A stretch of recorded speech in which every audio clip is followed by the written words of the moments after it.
Donc, le chercheur formule sa demande à l'IA, qui travaille, et qui propose au bout d'un moment un résultat. Sur le papier, tout va bien, mais on va continuer à avancer en prenant un exemple concret.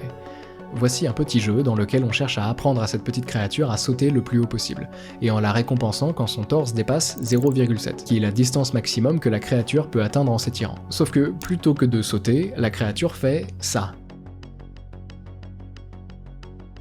Elle a appris à faire la roue, parce qu'elle reste beaucoup plus longtemps au-dessus de 0,7 que si elle se contentait de sauter en boucle. Elle maximise bel et bien ce qu'on lui demande de maximiser. Sauf que c'est pas ce qu'on voulait. Et ça ne paraît peut-être rien, mais c'est l'un des plus gros problèmes auxquels les chercheurs en intelligence artificielle font face. Sur notre schéma, le problème en question, il se situe juste ici.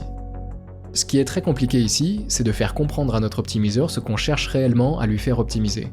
L'IA, c'est pas un humain, c'est pas un chercheur qui pourrait comprendre implicitement ce qu'on lui demande vraiment. Nos langues humaines à nous, elles sont déjà incomplètes, et le domaine de la traduction entre langues humaines est en fait déjà nécessairement un domaine d'approximation et même un domaine de destruction partielle de sens. Un jour il faudrait que je vous en parle, c'est super intéressant, mais parfaitement traduire le souhait du chercheur humain pour une intelligence artificielle, pour un optimiseur qui prend tout ce qu'on lui dit très littéralement, c'est encore plus compliqué.